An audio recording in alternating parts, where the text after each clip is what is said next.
All right, welcome back to Pave the Way podcast. I'm your host, Greg Helbeck, and today I am with a major investor out of the Ohio market, Tim Bratz. How you doing today, Tim? Good, Greg. Appreciate you having me on here, man. Excited to be here and hopefully share a lot of value with you and your listeners, buddy. Absolutely. Thanks so much. So if you guys are not familiar with Tim, he is a big apartment investor, once again, out of the Ohio market. And it's funny because he started where a lot of probably the listeners are right now in the single family space, and he made probably the scary jump from residential real estate to commercial, and he's doing some amazing things. So Tim, would you mind kind of sharing with the listeners just a little bit about your intro background, kind of what you did before you got into the whole entrepreneur game?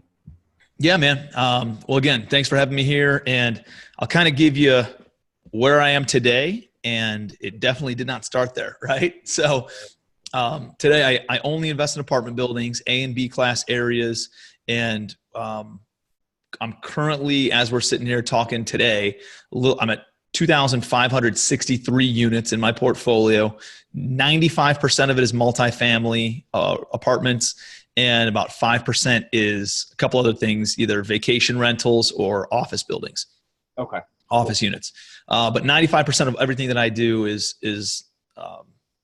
residential and multifamily stuff. And but it didn't start there, right? I have another, over 800 units under contract closing in the next 35 days or so. So it'll be a little over 3,400 total units by that time. So I built my current portfolio in less than 48 months. But I've been investing since I was your age. You know, I bought my first house when I was 23. So actually, dude, you're on a faster track than I am, man. So you're going to blow past me. And I got started. I'm from a blue collar town and outside of Cleveland, Ohio. Was going through college when everybody was talking about how awesome real estate was, 2003 to 2007. So I'm 33 years old today.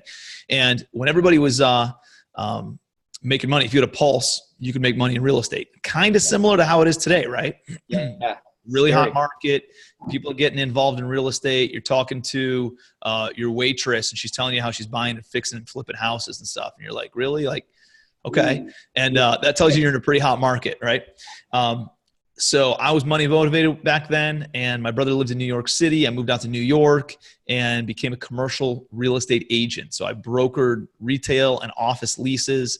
And I've shared this story before, but my first deal I ever did was a 400 square foot retail space in Manhattan. And I signed a lease with a tenant for $10,000 a month. I brokered that lease. And with escalations and over the course of the lease term, the owner was going to make almost $2 million over the course of that 400 square foot space over the next 12 years for doing something at one point in time. And he had another 7 retail spaces that were all bigger than that one. And he had 15 stories of apartments above it. And I realized very quickly I was on the wrong side of the coin. Instead of brokering real estate, I need to be owning real estate. So, I went through the typical progression that I think a lot of real estate investors go through, which is, reading about it and then maybe getting the real estate license and brokering it. And then they get into wholesaling, because you can start wholesaling properties without using any of your own money, without using any of your own credit. And it really teaches you, I think wholesaling is awesome because it teaches you how to find good deals, which is one of the key pieces to real estate investing. So I got into wholesaling, did a little bit of that, started flipping houses, and realized I was not good at that. And I think a lot of people get involved because they see what they see on HGTV and they think that's real estate investing. The reality is a lot of the investors who really know their stuff and want to build long-term wealth do that and realize that is not the way to really make a lot of money in real estate. So it's a pain in the ass. You're banging your head against the wall. There's a ton of brain damage in flipping like retail houses. And so I wasn't good at it. I wasn't good at dealing with emotional buyers. I wasn't good at, the attention to detail or teaching my team to have the attention to detail. And so we got into doing a lot of turnkey flips, like turnkey rental properties, and selling those to, white collar professionals, entrepreneurs, international investors who just wanted to be passive, but didn't have the bandwidth to go out and do the construction, do the property management and all that. Ended up opening a property management company to then service those houses, and started buying up apartment buildings, some small stuff, 8 unit, bought another 8 unit, then rolled it into a 14 unit, and then 23, and then a 31. And then, just kind of gradually built it up into bigger and bigger stuff. Had a portfolio of about 150 units about 3 years ago. And my partners and I at the time had a disagreement. Just life happens. We have different visions, different goals for the future. And we decided to liquidate everything. So we liquidated all that. I had a couple of bucks, but really realized after getting into apartments that it was easier to scale than the single family side.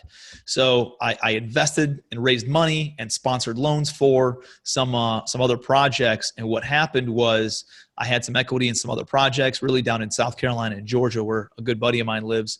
And, after about a year and a half of doing that, I had a few hundred units, probably 350, 400 units again, built that back up.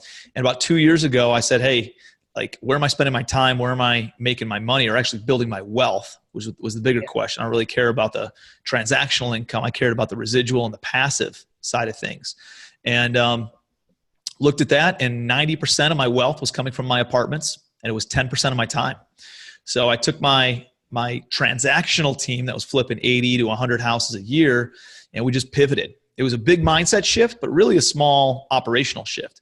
I pivoted my acquisitions guy. Instead of looking for single family houses, he started looking for apartment buildings. I pivoted my project manager. Instead of renovating houses, he started renovating apartment units.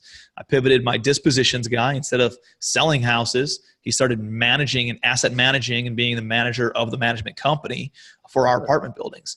And so it was a bigger mental shift than anything else, because you're like, I don't know how I'm going to pay the bills. What if it doesn't work? You're thinking about all the what ifs of why it wouldn't work, instead of focusing on the what ifs of what if it does work, And so for me, man, I just burned the ships. We finished everything that was in the pipeline. I burned the ships, said we're not looking at anything else. Anything else that came in the pipeline, that was single family, we referred it out to a good buddy of mine who does single family investing still. He's like, dude, these guys are morons. I'm going to make all this money and I'm going to kick them a 20, 25% fee. Tim's an idiot. And at the same time, maybe, right? But when you put that out to the universe, when you close a door, it's amazing how other doors open up. And the next deal that comes down our plate was, an 11-unit apartment building that we decided to wholesale because it was a big renovation project. We didn't want to deal with it. And we wholesaled it. And after all expenses and everything, we made $87,000 on that wholesale. The next deal after that was an 18-unit apartment building. We decided to take it down, fix it up, resell it. We had a contract with a buyer in 12 days after we acquired the property for it was about $70,000 more than what we bought it for, but we put about 50 grand into it. So we made $120,000 on that property. Wow. That was the next one we flipped, and so we just kept on doing that. And then we started acquiring some things that we started holding on to. And, we were able to pad the bank account enough in some of those early deals where it got us, to where we could start acquiring and holding things on our own. I just packaged it up with private money. I have a portfolio today of over $200 million worth of property. I've only used $75,000 of my own capital in any of these projects. So a lot of us get into real estate for that allure of passive income, of residual income, and to really build that legacy wealth. But then we all get stuck in this transactional hamster wheel of thinking that we're going to go out and stockpile our own cash. And the reality is that's not the case. In commercial real estate, they expect you to go out and raise all the down payment money from outside investors. They don't expect it to come from you as the operator. And it's easier to do bigger deals than it is to do smaller deals. As counterintuitive as that is, it's the case. Yeah, no, I'm really glad you kind of unpacked everything here. There's a lot to chat about. It's funny you say that, because it's like, I've been in, residential real estate now for 4 years. So I'm super young still. And I just know in the back of my mind, I'm like, what's that saying? What got you here won't get you there. And, to see that you were kind of doing exactly, a similar variation of what I'm doing. I'm just flipping and, doing some wholesale deals, every month. But you kind of looked at, hey, what's the small portion of my portfolio or my business that's getting the most money or generating the most revenue? And it's the apartment buildings.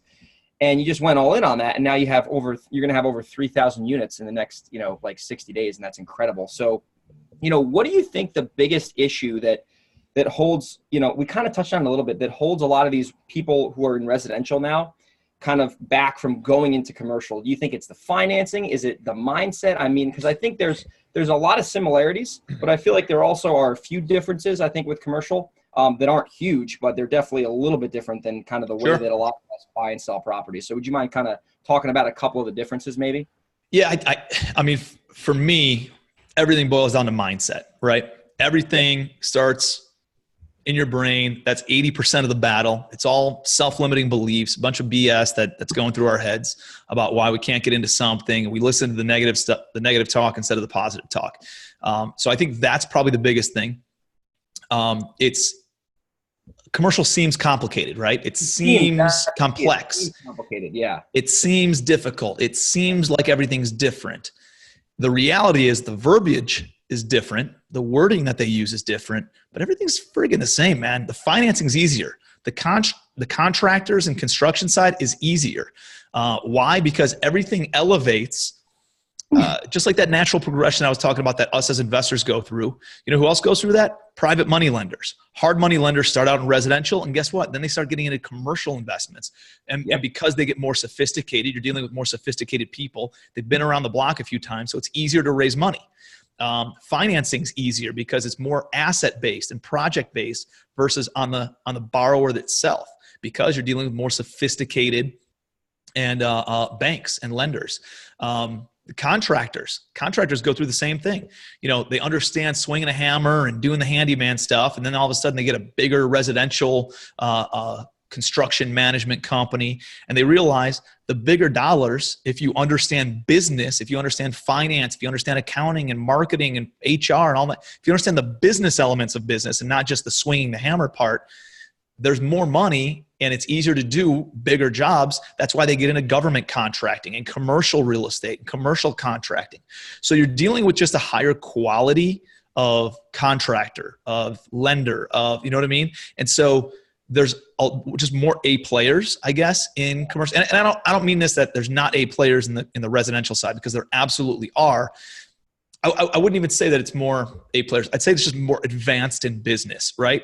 But they really understand the business elements of business and not just the technical elements of business, right? Yeah. And so a lot of these people realize that there's just bigger dollars. It's more scalable. It's easier to do a commercial contract that's $2 million versus a bunch of handyman renovations at $20,000 a piece, right? How many of those do you have to do in order to do one commercial deal? So now you have to go and negotiate with, what is that, 100?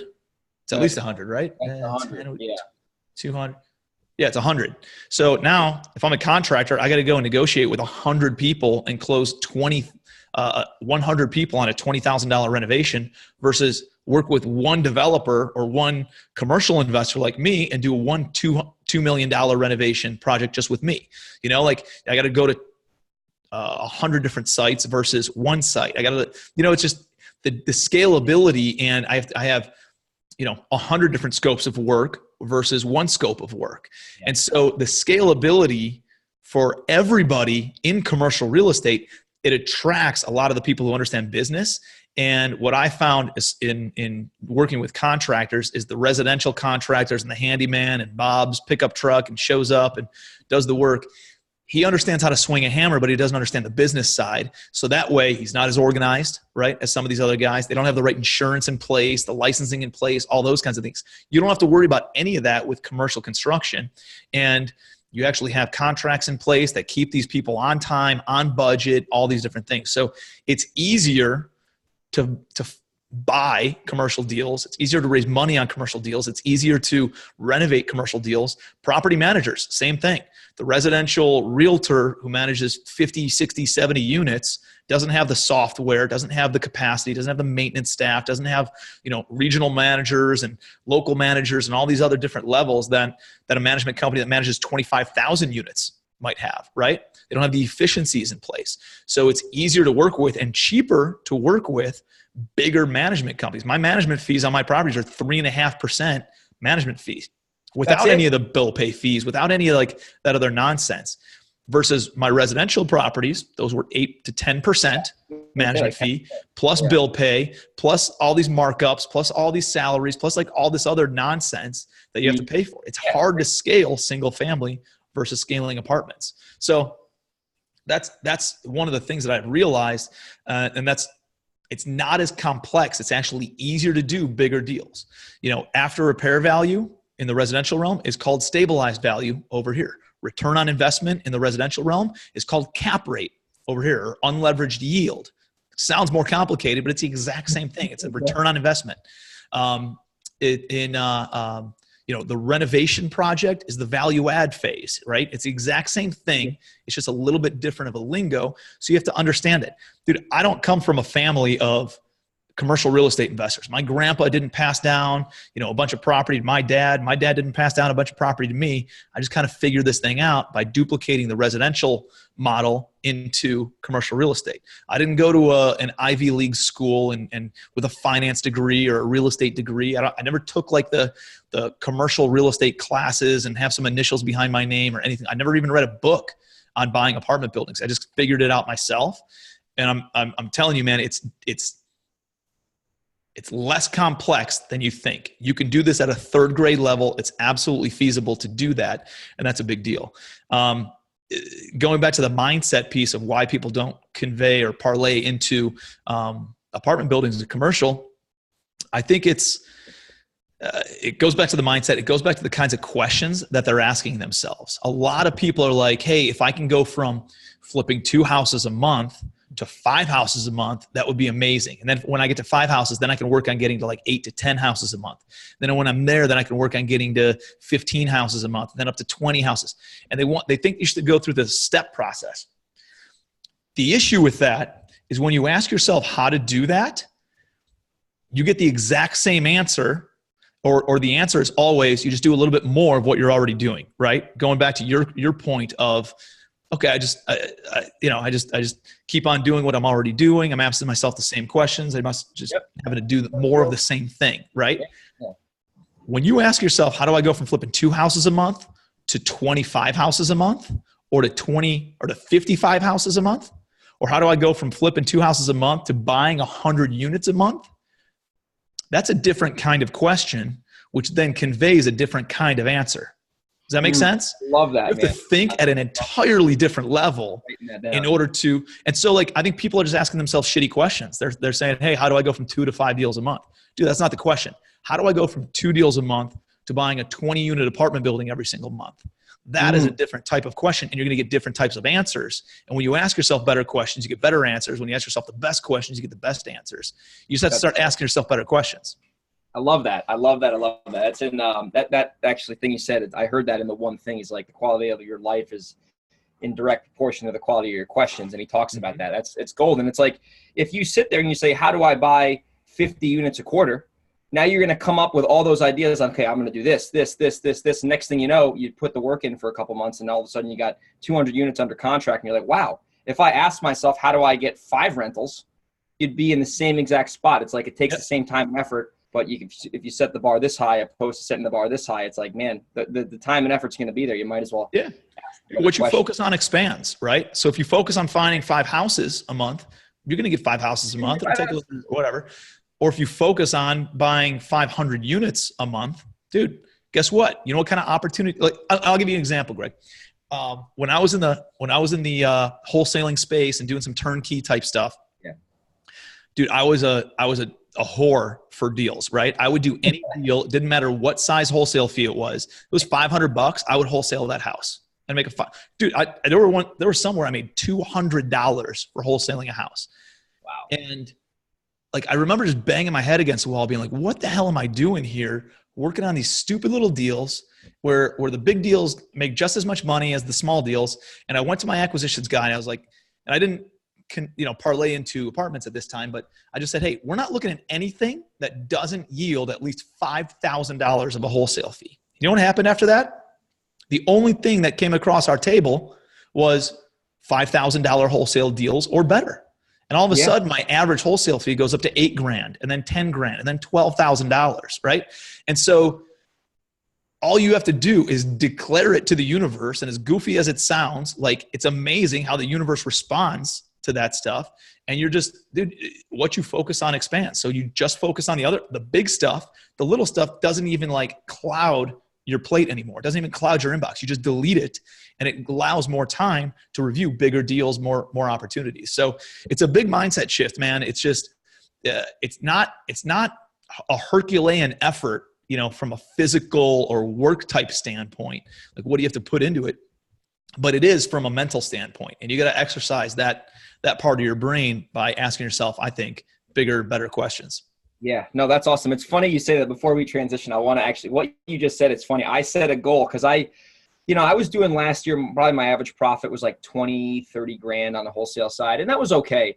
But, you know, I see a lot of these guys who are my friends are doing 6-figure deals. And I'm like, well, how do I do a 6-figure deal? I want to net 6 figures on a flip. So I wrote down, I have it in my wallet, it's downstairs.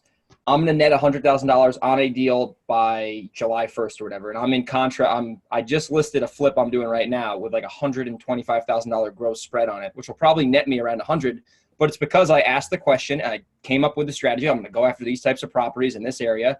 And next thing you know, there's like probably a 90% chance that's going to come into real life because I started with the question, how do I net 100,000? Because it's going to take the same time and effort to net 100 grand than it's going to do a $10,000 wholesale deal or do a fix and flip 15. And it's funny you say that because it's like, I feel like a lot of the things we kind of like, we know it in our heads, but until they hear it over and over again, they're like, huh, like they have to kind of hear it over and over and over again and then do it. And then like, wow, that makes sense. And then once they get their thinking straight, it's like, wow, they're off to places. So here's the thing with apartments that I think that's really unique about your model, because I've listened to some apartment podcasts. I've read a couple books, and a lot of people that, the bigger deals they're syndicating, and they're doing like basically they're not buying heavy value add properties. They're buying pretty much performing properties, and they're doing a GP and an LP structure, and then the limited partners are getting 70% of the equity, and the general partners are getting 30%.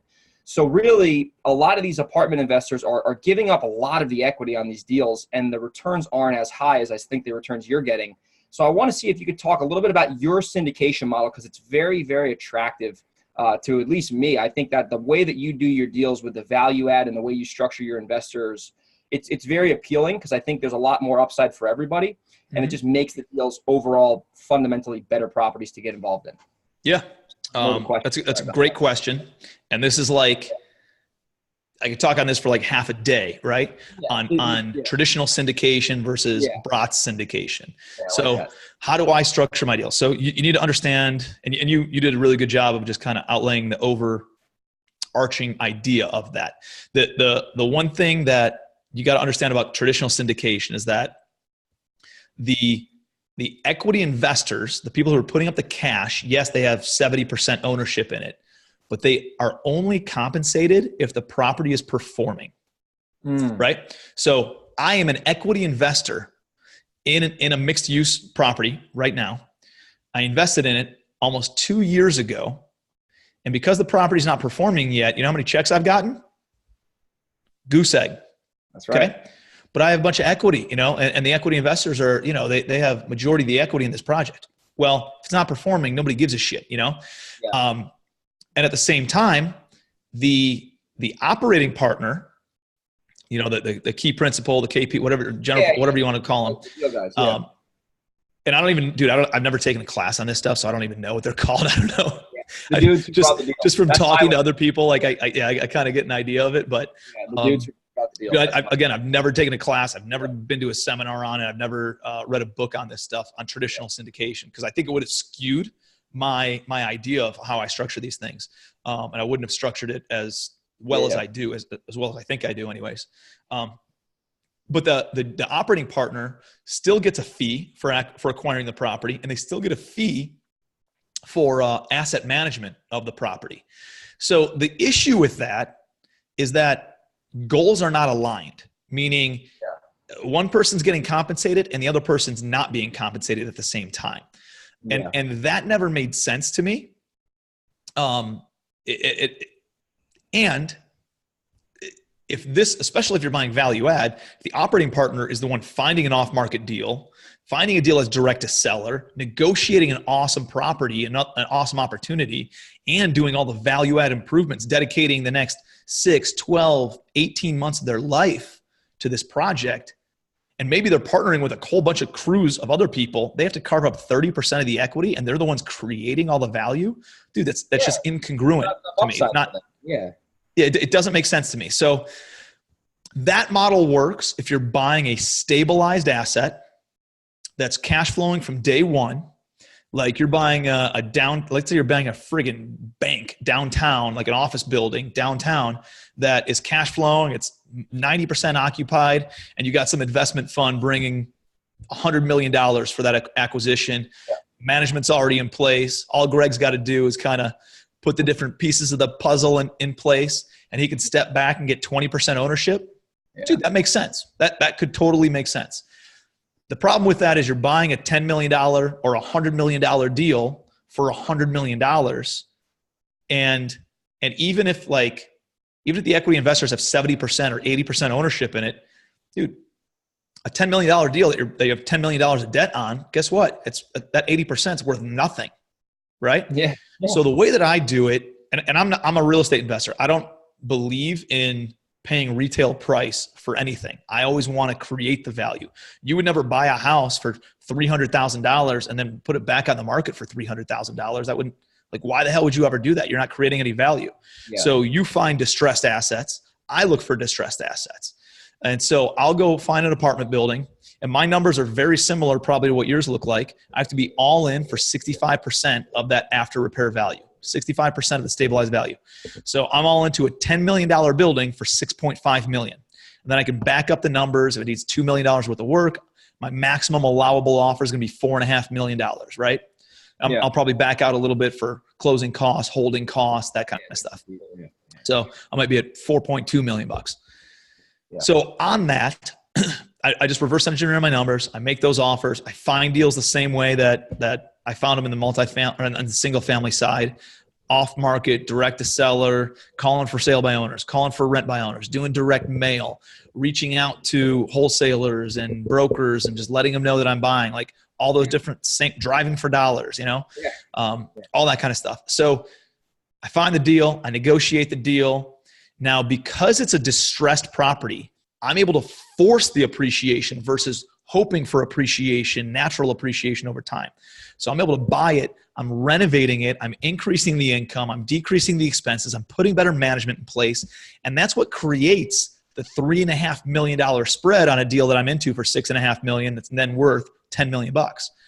So I'm creating that. I think, or me and my operating joint venture partner are creating that. I think that they need to be compensated in equity for bringing that value. And because we can do this in a short, finite amount of time, let's say it's 12 months on average, I know that I can turn around and refinance this thing and pay off my investors in 12 to 18 months, get them all their money back off the table. And I have a predictable interest expense. So now I can pay them every month and know that, hey, my interest expense is just a line item on the cost of the project, the same way the roof is and flooring is and fixtures are, right? Yeah. And so I can go in and put, hey, it's going to cost, I'm going to raise $1.5 million for about a year and a half. I need to overborrow or create an interest reserve of about $225,000. So that way I know that the investors are going to be paid every single quarter. They get the predictable return that they want. Yeah. They get paid back. They made a respectable 10% on their money. And then I give them usually 10 to 20% equity in the deal forever. So now they don't even have any money in play. And now they have an infinite return on their investment because they still make a percentage of the refi proceeds, a percentage of the cash flow, and a percentage of future equity from sales proceeds.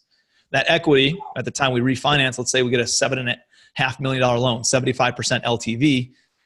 That means there's $2.5 million of equity there. So if they have 20% ownership, their equity is worth another $500,000. So yeah, they don't realize it, but on paper, it increases their net worth, it increases their balance sheet, makes them more bankable, and eventually they will realize that. So it's really good for the investor because there's more velocity on their money. In traditional syndication, their money's sitting there for 5 to 10 years in the same project, maybe performing, maybe not performing.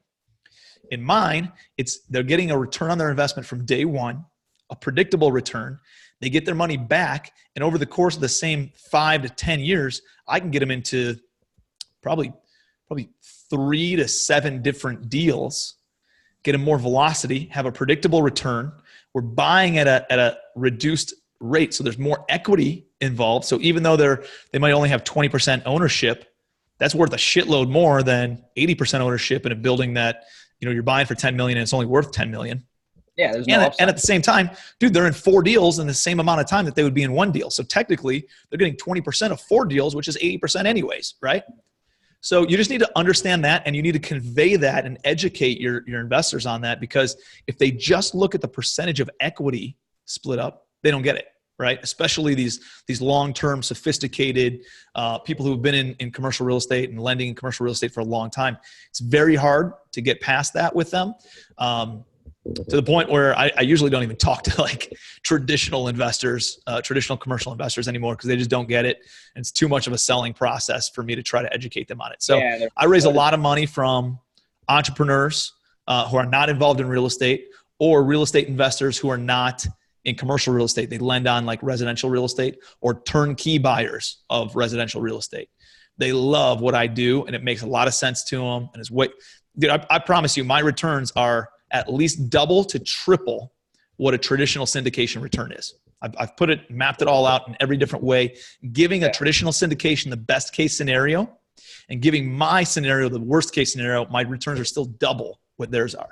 So it's better for the equity investor, and it's better for operators like you and me, because we're finding the deals and we're creating the value through the value add process. That's why this model works. It doesn't work for a stabilized deal. Yeah. Well, I mean, it still would if you could find a motivated seller, but if a building's stabilized and it's cash flowing, why the hell would anybody sell it at a discount? It rarely happens. There's still deals out there that work like that, but it very rarely happens. So if you're in the value add deals, my model is amazing. If you're into buying stabilized deals, traditional syndication can definitely work for that. For sure. So basically, it sounds to me like basically, and it's funny what you just described, because it sounds to me like, are you familiar with the BRRRR strategy with single family? That's exactly what it is. Yeah, you're burning apartment buildings. That's just exactly what it is. Dots, because you're finding the value is created by the discounted offer price, and that's where all the spread is. Because when you refi, you're pulling some money off. By the discounted offer and by the renovations that you're making to the property. It's those two things, which is what you're creating, not somebody else, not the passive investor or anything like that. Like you're creating that, so you need to be compensated for that, Yeah. No, that's smart. And that's funny, because I went to an event, and it was it was a little like multifamily thing. And they were talking about syndications, and I'm like, I was super green to this. Like I didn't really ever hear, I didn't even know what a syndication was. And like, I was sitting there, I'm like, 30%, general partner, limited partner. I'm like, all that work for 30%. I'm like, hell, I'm just going to keep flipping houses for now. Like that's not appealing to me. Like why am I, and anyway, I found out about your model and the way that you do the syndications. I had to listen to like this, because it takes me a while to learn things. I listened to it. I think you were on a podcast. I listened to it probably like 7 times. And then I finally understood what you were doing, and I connected the dots. I'm like, oh, he's freaking doing the BRRRR strategy. And that's where all that, because it makes sense for the investor, because like you said, they're getting a consistent return on their money, which you have just as a line item on your expenses. And then they have 10 to 20% of the equity in that property forever. So for them, it's a win-win, because that's what they want. And then for you, you have 80% of the value that you created. And do you sell these properties, Tim, or are you holding these long-term? Like what's your exit? And that's the other thing. Like traditional syndicators, they'll go and essentially flip the property. So they have to sell it in 5 years in order to get the investors the returns that they're promising. So they're not really building that long-term wealth, that legacy wealth. They're projecting, like think about where we are in the marketplace right now. The projections that traditional investors or like traditional syndicators are putting in place is that the property is going to appreciate, and interest rates are not going to change, and values, cap rates, they'll still appraise where they think that over the next 5 years consistently. Dude, do you we're already like 3 years past when a market cycle shift should have occurred. There's no way in hell they're going to hit the returns that they're promising their investors today 5 years from now. We could have 3 different presidents over the course of the next 5 years, right? We could have we could be in a trade war with China. We could be like, there's 1,000 different things that could be happening over the next 5 years. And interest rates are the lowest they've ever been. They're going to go in one direction, which is up, right? And when interest rates go up, that means cap rates rise. Cap rates work inversely with property values, which means values come down. And guess what? You don't pay down any principal on a loan over the first 5 years. It's all front-end interest loaded. So your principal balance is still high, but now the value came down. Now what? now you have to repay your investors. Now your loan comes due and you're stuck in a place where you can't sell it. You can't refinance it. So guess what? It's going to go back to the bank. And your buddy Tim's going to go on a big buying spree. I'm going to buy everything for pennies on the dollar. Because all my properties, I'm able to turn it over in the next 12 to 18 months, refinance, cash out my short-term loan, cash out my investors, and put long-term fixed interest rate debt in place where I don't have to worry about it for another 10 to 12 years. So now I could pay down enough principal. The property can actually appreciate. Even if you bought in 2006, at the peak of the last market, you will go through the Great Recession. By 2016, 10 years later, the market values came back and they were actually higher than they were in 2006. So a 10-year buffer is a pretty good amount of time to make sure you can get through anything that might happen. And again, it gives you enough time to actually pay down a significant amount of the principal too. But at the end of the day, I don't care because it's non-recourse and all my money's off the table. All my investor money's off the table. So it's house money in play. And we could figure it out, what we're going to do with it at that point. But that's how you build legacy wealth, dude. You hold on to assets long-term. You put a tenant in place, let them pay down the principal amount on your loan, let the property appreciate over time. They cover all the operating expenses and they put cash in your pocket over the next 10 years. Dude, that is how wealth is built. So to me, traditional syndicators have a high-paying job. That's it. Yeah. It's different. Yeah. And that's exactly what I was thinking about when I started to understand that, the whole syndication thing more. So quick question, and then we'll wrap up the show here. With the commercial financing, it's a lot of it is you can get a good amortization, timetable, but the loan is usually due within 5 to 10 years. So are you putting fixed debt on these properties or what's happening after like the 10-year, loan amount when the 10 years comes up? How do you basically pay off a commercial loan where the house or the apartment would be free and clear, like without just writing a check? Yeah, good question. Yeah, I was like, so the way that this works is once the property is stabilized, it's over 90% occupied and 90% collections, that's considered a stable property. Then that's when I go and get a long-term loan. Okay. Now, long-term in commercial real estate, if you go to a local bank, the longest term they usually give is 5 years. I think that's dangerous because of what we just talked about. And the other thing is every commercial bank or local community bank is going to require a personal guarantor, and it will be full recourse on the borrower. For me, I have most of my apartment buildings are over $1 million loan amount, which means then I can go to get an agency loan. An agency loan is like Freddie Mac, Fannie Mae, SBA, CMBS, commercial mortgage-backed securities, just different types of lender. That or a life insurance company that will give me a non-recourse loan. So, Greg, as you increase your net worth, one of the other things you want to do is increase your like safety net. Make sure that you don't, you want to decrease your liability. You want to decrease all that risk. So that way, if anything does happen, you can only fall so much. It's one of the things I spend a lot of time on now because, I've over a $200 million portfolio and we'll be at $275 million next month. So I want to make sure that we're doing everything the right way inside the lines, and there's no gray area anymore when you get that big. And so what we focus on is reducing risk, reducing liability. So we're only focusing on buildings that are over $1 million loan amount, which allows us to get non-recourse debt through these agency loans. So the other attractive piece to these agency loans is over like a community bank is that they'll give you a longer amortization schedule. So instead of a 20 or maybe a 25-year amortization schedule, they'll do up to a 30-year amortization. And actually some HUD loans even go to 40 years. And then the other thing is they'll do a longer term on it. So the term is what you're talking about is, although it's a 30-year amortization, the loan comes due and there's a balloon payment due in maybe 10 or 12 years. So one of the things you may or may not know about is that you can get a 15 or 20-year loan term or even a fully amortized loan in commercial, but you're paying for it significantly with the interest rate. So instead of like today, I can get a 4.5%, maybe 4.6% interest rate on my loans. You might be at a 7 or 8%, or I don't even know what they are. Yeah, you're gonna pay double to get it. Sweet spot is usually in that 10 to 12 years for me. So that's usually what I get. There's a prepayment penalty if I pay it off before then. But you just have to know that your loan comes due in 10 years, and about 9 years and 6 months from now, you're going to start taking a look at your options. Where's the market? Where's the refinance? Where's the financing market? Where's the sales market? What are properties appraising for in the area? What's your loan amount on this thing? Do you see your market in upward trajectory or a downward trajectory? Do you want to, refinance it? You could just slap new debt on it. It's pretty easy to just go to the same lender and put a new loan on it. You could go to a new lender, put a new loan on it. You could sell the building and just cash out. You could sell the building and do a 1031 exchange. Like, there's a lot of different options you can do. So, you're going to let future Greg make that decision based on where you're at. Yeah, no, that's very interesting. And it's funny because a lot of the stuff, I think once people kind of break the barrier down, it's like commercial is not really that different.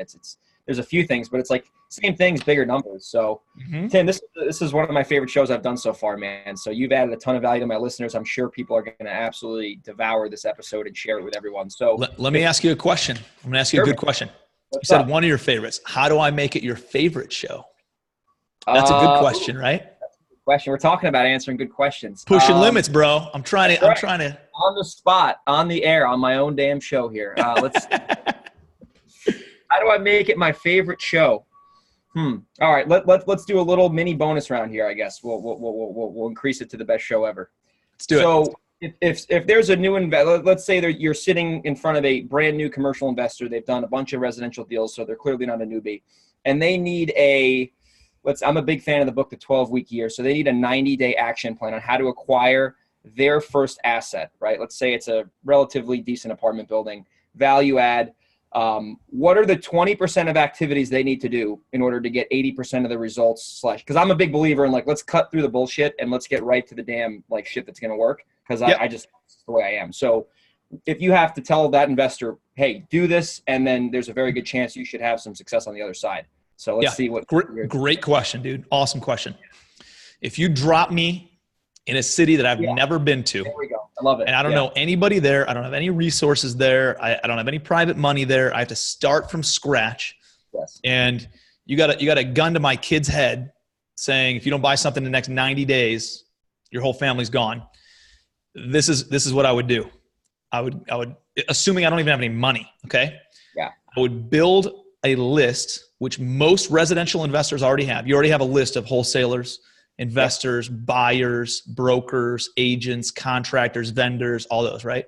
So you already have that list. I would go out and build that list if you don't have one, first of all. Go on Craigslist, start reaching out, go on Facebook, look at in any of these Facebook groups where people post a deal, and look at how many emails get dripped into that conversation. I would rip them all and put them into an Excel spreadsheet. I still work off of an Excel spreadsheet. And my database is a name, a phone number, an email address, and a notes section of what that person's looking for. If they got some money, I have different tabs for buyers, sellers, private money lenders, contractors, all that stuff. So I create a database of people. And then, dude, honestly, I don't even build relationships with brokers on the commercial side. Unless you're one of the top 10 buyers in town, which I am, down in Georgia, so I get all those deals. But if you're not one of the top 10 buyers in town, these commercial brokers, they keep all these listings as pocket listings because they want to earn both sides of the commission.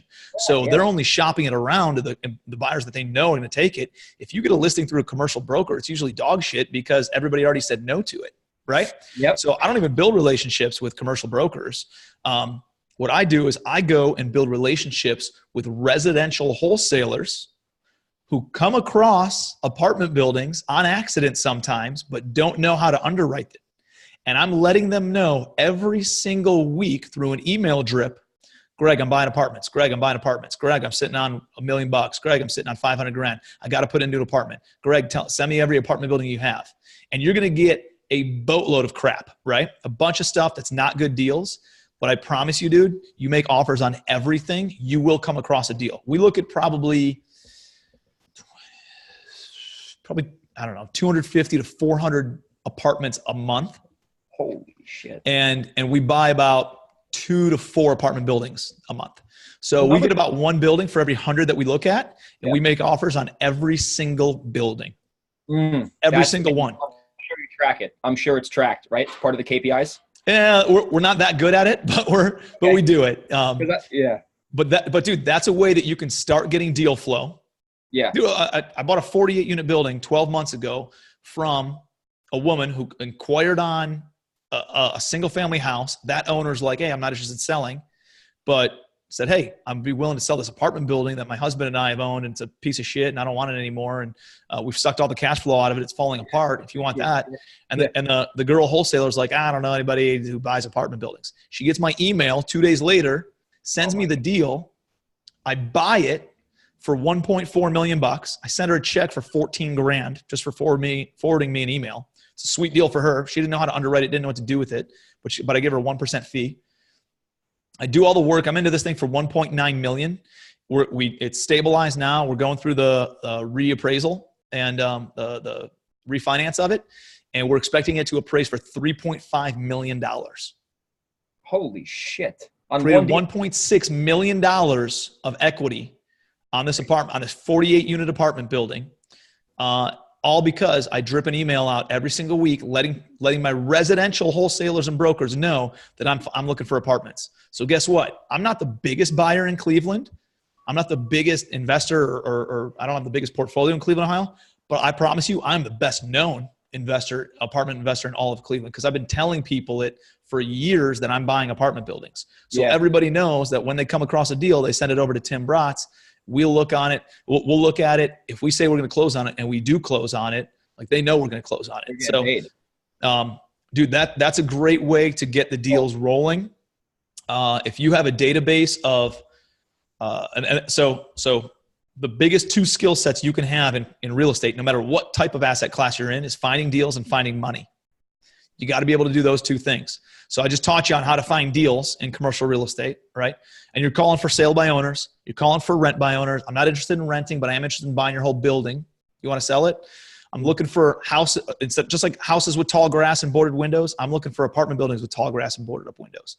So I'm asking my vendors. I'm asking my coin-operated laundry guys, who else wants to sell their buildings that you guys work with? I'm calling management companies. Who's a pain in the ass owner of an apartment building that's not taking care of their building?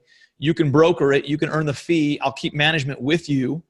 I'll take care of the property. It's going to be an easy property for you to manage. You're going to make more money because it's higher occupancy, and you're going to make a big commission on it, and you're not going to lose any business.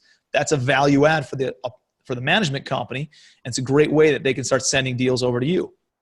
I'm asking my exterminator, whose buildings are riddled with bugs. Tell me. I want to send them a letter. I want to put me in touch with them. They're probably having a pain in the ass time. How about this one? Go to eviction court. Ooh. Hang out in eviction court with all the management companies, landlords, and attorneys who are representing all these evictions. That's the most motivated a landlord gets, is when they're dealing with evictions and tenants who are not paying. It's a pain in the ass. And they're more motivated than ever to sell their property. Go and hang out, start passing out business cards. You guys want to sell? You want to sell? You want to sell? That's motivated sellers. So that's how you go out and find deals, not through a broker. And then number two is you got to go out and raise money. Hang out in circles of entrepreneurs who are not involved in real estate. They launch products. They have these big windfalls of cash. They're selling their businesses. They're really good at making money. They're not good at making their money make more money. So entrepreneurs are phenomenal people for passive investors. I told you, hard money lenders on the residential side, offering them this model that I do, they'll take a lower return on their investment, cash on cash, in order to have the ongoing equity, because actually it exceeds what their 15 or 18% returns look like anyways. And it's tax advantaged versus them getting hit with earned income taxes on their regular hard money loans. Yeah, they get depreciation, right? So I get depreciation. It's taxed. Their returns, the way that I structure it, is taxed as long-term capital gains whenever the property sells. They're not even paying taxes on their interest returns. So that's a whole nother story, dude. That's like, an hour lesson. And then turnkey buyers of turnkey single-family houses, they buy single-family houses for the idea that they want predictable income with upside potential. And then when they own a single family house and they're expecting $600 a month cash flow every month, and then it drops to 200, and then the tenant moves out and it drops to nothing, and they got to spend $5,000 to kick them out, turn it all over, release it, pay a leasing fee, go through all that. Dude, they get pissed. And so it's not what they hoped it was. And when you show them my model that they can make a 10% return when they're trying to buy things for 9 caps or 8 caps, right? You give them a 10% return with equity upside, dude, it's a layup in raising private money. So it's easier to raise money. It's easier to find deals. It's less complex. It's easier to get financing. It's crazy, man. So, dude, that's it. That answered the question, man. You just ranked it. This is gold, man. This is gold. All right. So Tim, this has been really fun, man. I've been having a blast. I've been looking forward to this for a while. So if people are interested in finding out more about you, if they want to get in your world, they want to, connect with you. I know you have some events, and I know you actually just launched a podcast. So what are the best ways for people to find out about what you got going on if they want to learn more about this business? So let's give them some ways to get in touch with you and your company. Yeah, I mean, just like we met. So I'm real active on social media, mostly on Facebook. I'm trying to get into Instagram more. It's more your. I'm an Instagram guy. You got to. No. That's more your world, dude. I posted my first Instagram photo 2 days ago. I saw that. Yeah. So I'm working on getting that ramped up.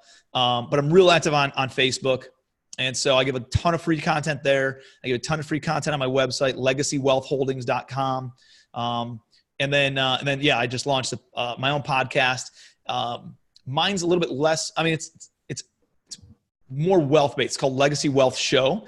And it's more about making money, different ways on how to make money, different ways on how to keep your money, and limit your ongoing expenses without limiting your lifestyle. And then how do you make your money make more money? So it's more wealth centric and business centric than it is real estate centric. Although a lot of my guests are real estate resources and people that I've worked in real estate. So it leans a little bit towards that, but it's more of a general wealth building strategy and how to build legacy wealth for you and your family. So that's that. Yeah. And then I do, dude, I'm not like a guru or anything like that, but I get hit up because I'm a bigger real estate investor than most residential people. Right. And I have a portfolio over 3,000 units in the next 30 days. But I'm not some like REIT or guru or hedge fund or something like that. Actually, I do way more deals than freaking gurus do anyways. Gurus don't even do deals. You're a guru, not a guru. So I'm kind of a guru. I'm a guru. Yeah. So I do some coaching, and I teach people how to scale up from residential into commercial real estate. I do about 4 events a year where I'm just educating people on how to scale up and start building that long-term wealth that we all get into real estate for, but then we get stuck on that transactional hamster wheel. So I do that, and I partner with students. So people come out to my events. They're like, "Hey, dude, I got money, but this is way too much work. I don't want to do any of this. Like, can I just deploy it with you?" Yeah, man. We have opportunities to deploy it into projects all the time. And at the same time, there's people who are active operators. They need access to capital. They need access to financing. They're trying to grow their balance sheet, but maybe can't qualify for a loan. And they come across a 200-unit apartment building, and they can't take it down themselves. They come to me, help me, and they ask me to help them raise money and sign on the loan, and maybe do some mentorship during it. And I partner up with them too. So it's a cool way that I can get involved in deals on a more passive side and really just focus on what I'm good at.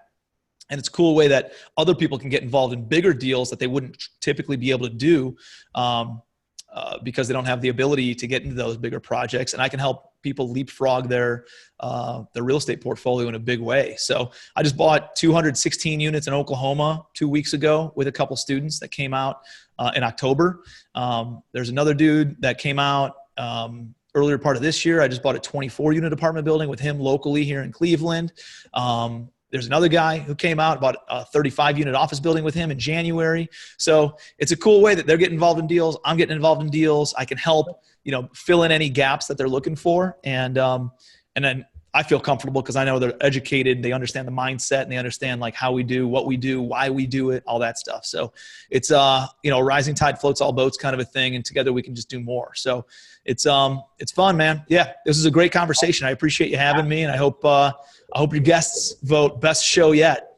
That's right. We'll have to do a poll. And what is that? Commercialempire.com, right? Commercialempire.com. Thanks, dude. Okay, right on. Tim, man, this has been a blast, man. Thank you so much for being a guest. And I'm sure everyone is going to be loving this episode. Number 1 episode. Greg, I appreciate you, brother. Keep on giving value, man. Thank you for all you do. See ya. Bye.